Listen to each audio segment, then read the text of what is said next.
Kannur grandma കുക്കിങ്ങിലേക്ക് സ്വാഗതം. ഞാനിന്നിവിടെ ഉണ്ടാക്കാൻ പോകുന്നത് കായടയാണ്. അതിനാവശ്യമായ സാധനം ഞാൻ 3 നേന്ത്രപ്പഴം എടുത്തിട്ടുണ്ട്. അത് 1/2 കിലോ വരും. അണ്ടിപ്പരിപ്പ്, പഞ്ചസാര, 2 മുട്ട, ഗീ, പിന്നെ പൊരിച്ചെടുക്കാൻ ആവശ്യത്തിന് ഓയിൽ. പിന്നെ സാധാരണ ഉണ്ടാക്കുന്നതിൽ വ്യത്യാസമായിട്ടാണ് ഞാൻ ഉണ്ടാക്കുന്നത്. സാധാരണ കായടക്ക് വേവിക്കൊക്കെ വേണം. ഇതിന് പഴം വേവിക്കേണ്ട ആവശ്യമൊന്നുമില്ല. സാധാരണ പഴംപൊരിന്റെ പഴം എടുത്താൽ മതി. ഇതുപോലത്തെ പിന്നെ വീട്ടിലുണ്ടെങ്കിൽ അതെടുത്തിട്ട് തന്നെ ഉപയോഗിക്കാം. അല്ല പിന്നെ കായടക്ക് വേണ്ടിക്കല് പ്രത്യേകം തന്നെ പഴം വാങ്ങിച്ചുകൊണ്ടായിട്ട് വരും. അതിൻ്റെ ഒന്നും ആവശ്യമില്ല. ഒക്കെ ഞാൻ എങ്ങനെ ഉണ്ടാക്കാന്ന് നോക്കാം. അത് ബ്രെഡ് നമുക്ക് ചൂടാക്കി എടുക്കാം. ഞാനൊരു ഫ്രൈ പാൻ വെച്ചിട്ടുണ്ട്. ഫ്രൈ പാൻ ചൂടായിട്ടുണ്ട്.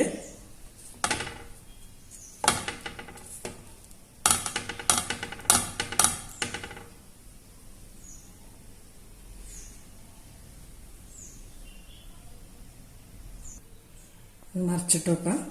ഇതുപോലെ ഒന്ന് ചൂടാക്കിയത് കുറച്ച് ക്രിസ്പി ആയിട്ട് എടുത്താൽ മതി. ടോസ്റ്റ് ചെയ്തിട്ട് ഇതേപോലെ തന്നെ ആ ഭാഗം എടുത്തിട്ട് ചൂടാക്കാം. ഇത് ചൂടായിട്ടുണ്ട്. ടോസ്റ്റ് ചെയ്തെടുത്തിട്ടുണ്ട്. ഇതൊന്ന് പൊടിച്ചെടുക്കാം. ചെറുങ്ങനെ മുറിച്ചെടുത്തിട്ട് ഒന്ന് പൊടിച്ചെടുത്തിട്ട് വരാം.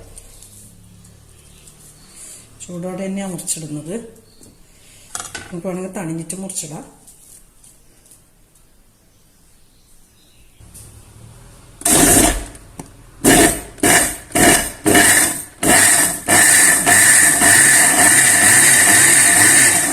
പൊടിഞ്ഞിട്ടുണ്ട്. പഴം മുറിച്ചിട്ടിട്ടൊന്ന് അടിച്ചെടുക്കണം. ചെറുങ്ങനെ ഇതുപോലെ മുറിച്ചിട്ടാൽ മതി.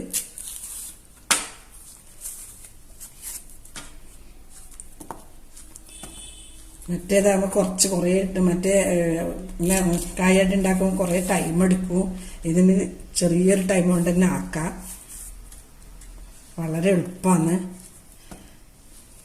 പിന്നെ മറ്റേ പഴം പിന്നെ നേന്ത്രപ്പഴം പഴുപ്പ് കൂടിപ്പോയാൽ അത് ആയി കിട്ടൂല. ഇതുപോലെ മാഷ് ചെയ്തെടുക്കാം.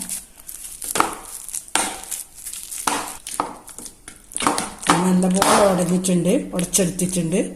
വേണ്ട ഇതുപോലെ ഇങ്ങനെ ഉടച്ച് ഇതിലേക്ക് നമുക്ക് ആ ബ്രെഡ് പൊടിച്ചത് ചേർക്കാം.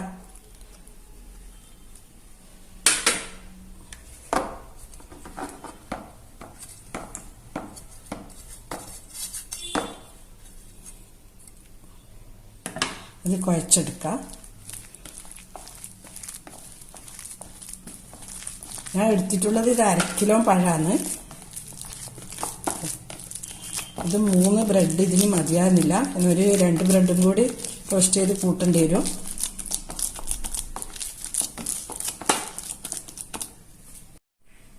ബ്രെഡ് പൊടിച്ചെടുത്തിട്ടുണ്ട്. കുറച്ചും കൂടി ചേർക്കാം. നല്ലപോലെ മിക്സ് ചെയ്യാം.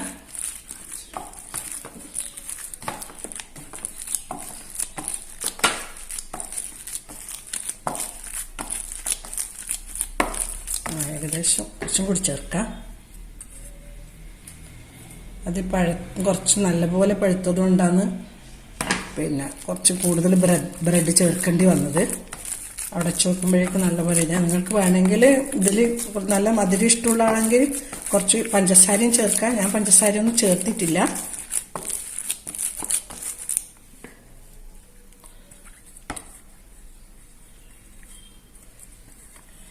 ഏകദേശം ഞാൻ 6 ബ്രെഡ് തന്നെ എടുത്തിട്ട് ഇതിൽ ഉപയോഗിച്ചിട്ടുണ്ട്.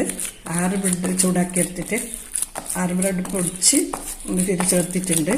അപ്പോൾ കണക്കായ കറക്റ്റായിട്ടുണ്ട്.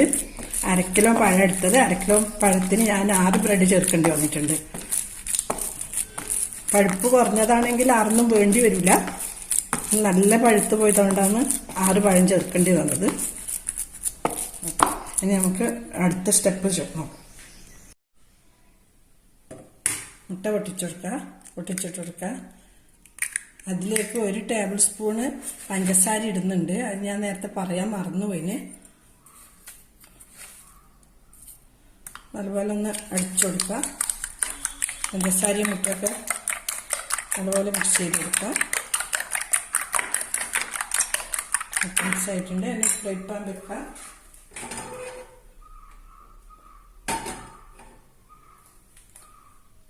സ്റ്റവ് ഓൺ ആക്കിയിട്ടുണ്ട്.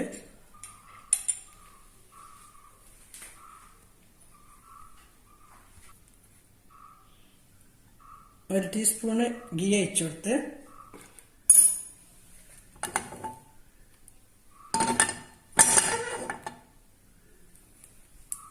ഗീ ചൂടായിട്ടുണ്ട്. മുട്ട ഒഴിച്ചെടുക്കുന്നുണ്ട്.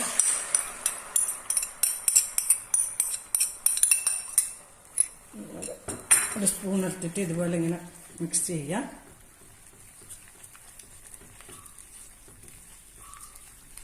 ചെറിയ തീയാക്കിയിട്ടാക്കാം. നല്ല ചൂടാകുമ്പോൾ പെട്ടെന്ന് മുട്ട വെന്ത് പോകും. ഇതിലേക്ക് കുറച്ച് ഞാൻ നേരത്തെ എടുത്ത് വെച്ച അണ്ടിപ്പരിപ്പ് ഇടാം. അണ്ടിപ്പരിപ്പ് ചെറുങ്ങനെ മുറിച്ചിട്ടിട്ടുണ്ട്. നമുക്ക് വേണമെങ്കിൽ ഇത് മുന്തിരിങ്ങ ഇടാം. അടുത്തിടെ ഇന്ന് മുന്തിരിങ്ങ സ്റ്റോക്കിലായിരുന്നു. പിന്നെ ഏലക്കായൻ്റെ ടേസ്റ്റ് ഇഷ്ടമാണെങ്കിൽ കുറച്ച് ഒരു പിഞ്ച് ഏലക്കായ പൊടി ഇടാം. ഞാൻ ഏലക്കായ പൊടി ചേർക്കുന്നില്ല. ഇവിടെയുള്ളവർക്ക് വലിയ ഇഷ്ടമല്ല.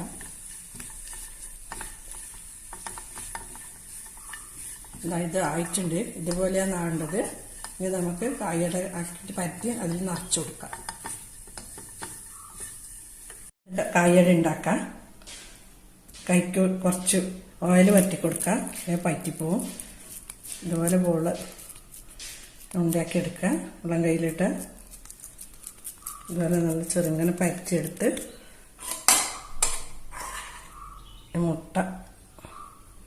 മുട്ടപ്പണ്ട ഇതിലേക്കിട്ട് ഫില്ല് ചെയ്ത്. കണ്ണൂർക്കാരെല്ലാവരും ഉണ്ടാക്കുന്നതാണ്. പക്ഷെ ഇതുപോലെ ഉണ്ടാക്കലുണ്ടാവില്ല. ഇത് ആദ്യമായിട്ട് അയക്കും. യൂട്യൂബിൽ തന്നെ ഉണ്ടാകുക.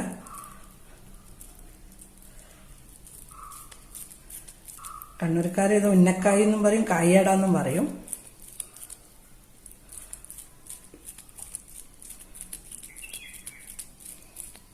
നല്ലപോലെ ഇത് ഷേപ്പ് ചെയ്യണം. അല്ലെങ്കിൽ ആ ഉള്ളിൽ നിറച്ച പണ്ടം പുറത്ത് വന്നു പൊരിച്ചെടുക്കുമ്പോൾ.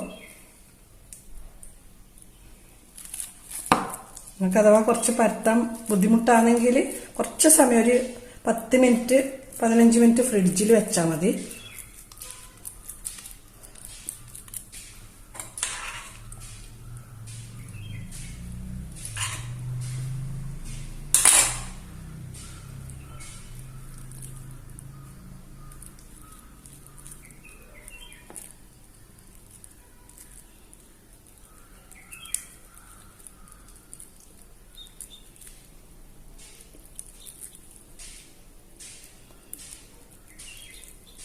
വലിയ ബുദ്ധിമുട്ടൊന്നും ഇല്ലാണ്ടാക്കാം ഇത്.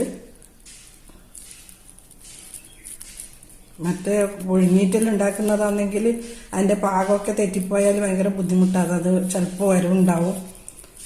പൊരിച്ചെടുക്കുമ്പം പൊളന്നു പോകും. ഇങ്ങനെ പൊരിച്ചെടുക്കുമ്പോഴേ ശരിക്കുള്ള നല്ല നേന്ത്രപ്പഴം കിട്ടിയിട്ടില്ലെങ്കിൽ അതിനൊന്നും ഇതില്ല, അങ്ങനെയൊന്നും ആവില്ല. അങ്ങനെ ബാക്കിയുള്ളത് ഇതുപോലെ നമുക്ക് കംപ്ലീറ്റ് കായയുടെ രൂപമാക്കി വെക്കാം. കംപ്ലീറ്റ് ആക്കി എടുത്തിട്ടുണ്ട്. ലാസ്റ്റത്തും കൂടി ഞാൻ കാണിച്ചു തരാം. നിങ്ങൾക്ക് വേണമെങ്കിൽ ഞാൻ കുറച്ച് വെലിങ്ങനെ ഉണ്ടാക്കിയിട്ടുള്ളത്. നിങ്ങൾക്ക് വേണമെങ്കിൽ ഷേപ്പ് ചെറുതാക്കാം. അല്ലെങ്കിൽ പിന്നെ അടൻ്റെ മാതിരിയൊക്കെ നിങ്ങൾക്ക് ഇതുപോലെ കുറച്ച് എണ്ണ ഇങ്ങനെ മേലിങ്ങനെ പൊട്ടിക്കൊടുത്ത് പൊരിച്ചെടുക്കുമ്പോൾ പൊട്ടൂല. നല്ലപോലെ ഇതൊക്കെ ഫില്ലാവും. നമുക്കിനി ഇത് പൊരിച്ചെടുക്കാം. കായയുടെ പൊരിച്ചെടുക്കാൻ ഒരു സ്റ്റവ് ഓൺ ആക്കിയിട്ട് ഒരു ചീനച്ചട്ടി വെച്ചുകൊടുക്കാം. ഒരു കടായി വെച്ചിട്ടുണ്ട്. ചൂടായിട്ടുണ്ട്. ഓയിൽ വെച്ച് കൊടുക്കാം.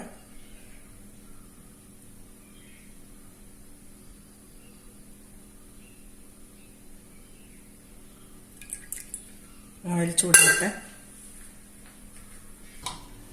എണ്ണ ചൂടായിട്ടുണ്ട്. ഓരോന്നായിട്ട് ഇട്ട് കൊടുക്കാം.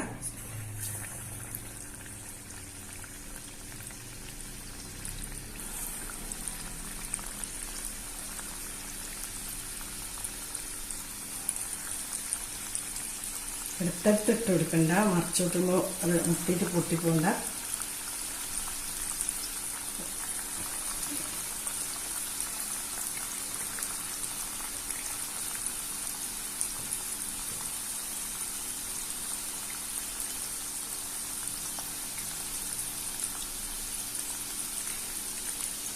എൻ്റെ ചാനൽ കാണുന്നവരാരെങ്കിലും സബ്സ്ക്രൈബ് ചെയ്യാൻ ബാക്കിയുണ്ടെങ്കിൽ സബ്സ്ക്രൈബ് ചെയ്യണം. എൻ്റെ അടുത്തുള്ള ബെൽ ബട്ടൺ കൂടി ഒന്ന് അമർത്താം. ബെൽ ബട്ടൺ അമർത്തിയാൽ മാത്രമേ ഞാൻ നോട്ടിഫിക്കേഷൻ കിട്ടുള്ളൂ.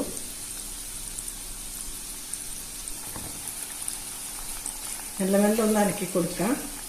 ഇത് മേൽഭാഗം നല്ല ബ്രൗൺ കളറായി വന്നിട്ടുണ്ട്. ഒരു മീഡിയം സൈസ് ഫ്ലെയിമിലാണ് വെച്ചിട്ടുള്ളത്.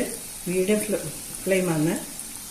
നല്ല ഹൈ ആവാൻ പാടില്ല, നല്ല ചൂടാകരുത്. പെട്ടെന്ന് തന്നെ മേൽഭാഗം ചുവന്ന് വരും.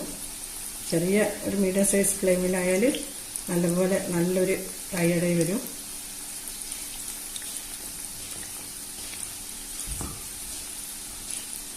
ഇടയ്ക്കൊന്നിങ്ങനെ ഇളക്കി കൊടുത്തുകൊണ്ട് നിൽക്കണം. നല്ല കളറൊക്കെ ആയി വന്നിട്ടുണ്ട്.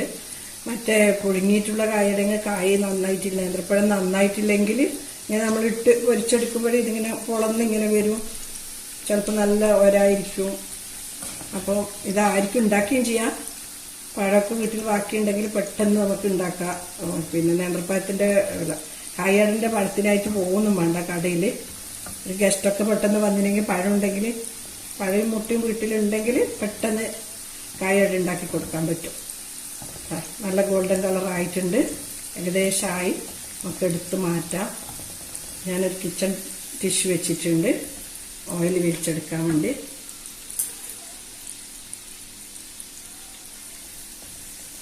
കുറേ ടൈമൊന്നും എടുത്തിട്ടില്ല ഇതിങ്ങനെ ഗോൾഡൻ കളറാവാൻ വേണ്ടി.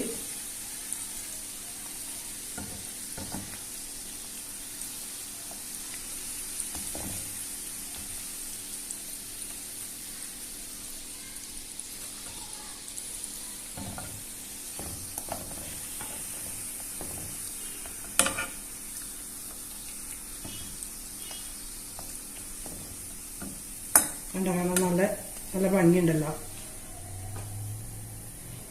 അങ്ങനെ മറ്റുള്ളത് അതുപോലെ തന്നെ ഇട്ട് കൊടുക്കാം. ബാക്കിയുള്ള ആടെയും 3 നേന്ത്രപ്പഴത്തിനെ കൊണ്ട് 10 കായട ഉണ്ടാക്കാൻ പറ്റിയിട്ടുണ്ട്.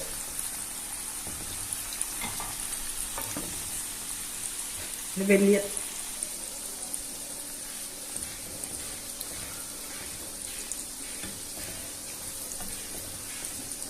ഇത് ഞാൻ വലിങ്ങനെ ആക്കിയത് കൊണ്ടാണ്. അല്ലെങ്കിൽ ഒരു 15 കായയോടൊക്കെ ആവും. ഇതിൽ 11 കായയുടെ ആയിട്ടുണ്ട്.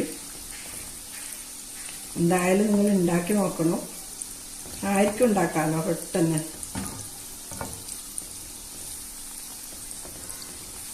അതുപോലെ ഞാൻ മുമ്പ് ഒരു കട്ട്ലറ്റ് ഇട്ടിട്ടുണ്ട്, അതും കാണണം. അതും ഇതുപോലെ തന്നെ വളരെ എളുപ്പത്തിൽ ഉണ്ടാക്കാൻ പറ്റുന്ന ഒരു കട്ട്ലറ്റാണ്.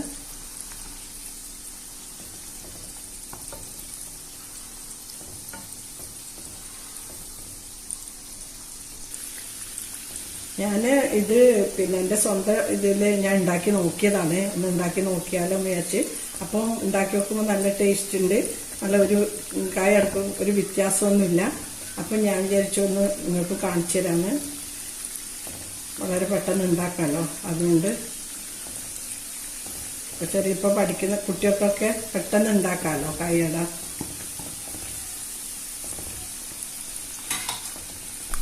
കായട ആയിട്ടുണ്ട്.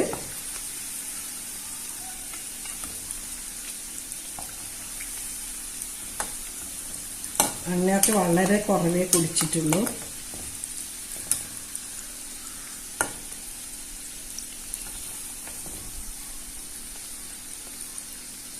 ഇപ്പം നോമ്പൊക്കെ വരുന്നല്ലേ, നോമ്പൊക്കെ അടുത്ത് വന്നല്ലോ. അപ്പം ഇങ്ങനെ ഓരോന്നോരോന്നായിട്ട് നമുക്ക് ഉണ്ടാക്കി നോക്കാമല്ലോ. അതാണ് ഞാൻ ഇങ്ങനത്തെ റെസിപ്പി ഇടുന്നത്. ഇപ്പം